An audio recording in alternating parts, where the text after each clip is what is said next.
end of Surah 33, verse 33, what does it say? The end is what we always hear in majalis. إِنَّمَا يُرِيدُ اللَّهُ لِيُذْهِبَ عَنْكُمُ الرِّجْسَ أَهْلَ الْبَيْتِ وَيُطَهِّرَكُمْ تَطْهِيرًا. We hear that. And we say, therefore, this Ahlulbait is who? Refers to Ashab al-Kisa. The beginning of the ayah talks about the wives of the Prophet. You see, some people imagine إِنَّمَا يُرِيدُ is one ayah. إِنَّمَا يُرِيدُ is half an ayah. The beginning of the ayah begins talking about the wives of Rasulullah sallallahu alayhi wa alayhi. And therefore someone says, Sayyidina, you talk about purity of Ahlul Bayt. Allah mentions the wives at the beginning of the ayah of Ahlul Bayt. Therefore you have to respect the wives because Allah is saying they are part of Ahlul Bayt. How? Because the beginning of verse 33 in Surah 33 says, Bismillah ar-Rahman ar-Rahim, وَقَرْنَ فِي بُيُوتِكُنَّ ولا تبرجن تبرج الجاهلية الأولى وأقمنا الصلاة وآتينا الزكاة وأطعنا الله ورسوله. What does the ayah say? Stay in your houses, O wives of the Prophet, and do not display your finer garments the way you used to in the days of ignorance. Establish salah, give zakat, obey Allah and His Prophet. إنما يريد الله ليذهب عنكم الرجس أهل البيت وَيُطَهِّرَكُمْ تَطْهِيرًا. So someone says, Sayyidina, that means Ahlul Bayt is the wives of Rasulullah sallallahu alayhi wa alayhi. We reply by saying what? Reply number 2. The first reply was the accusation that they are the mothers. That means we have to respect all. The second one is that they are ma'soom. You cannot talk about them. We reply by saying the beginning of the ayah is talking about them in the feminine. Talk about the wives. قَرْنَ بُيُوتِكُنَّ تَبَرَّجْنَ أطعنا, it's all feminine.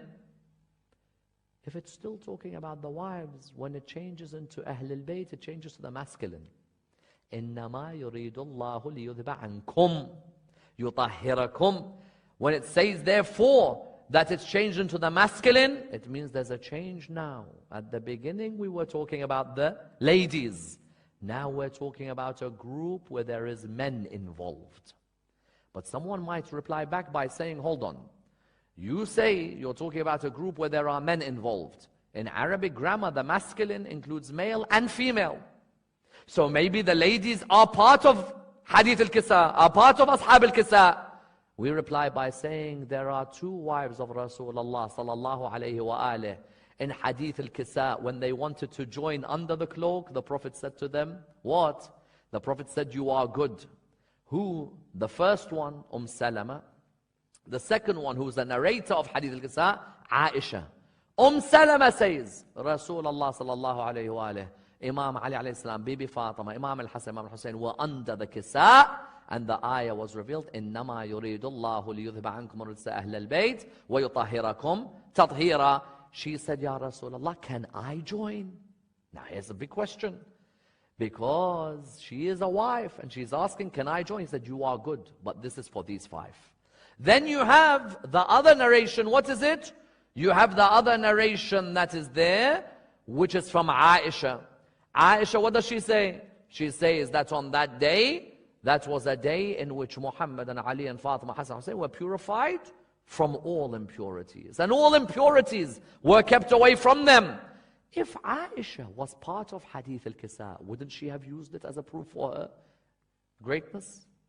In the battle of Jamal, couldn't she have said, I am one of Ashab al-Kisa? But she didn't. Therefore, on the second level, those who say that the wives are ma'soom, or the wives are the Ahlul Bayt. Ahlul Bayt, yes, literally they are people of the house. The wife lives in your house. But in the technical term of those designated by Allah, then no, that is reserved for those 5.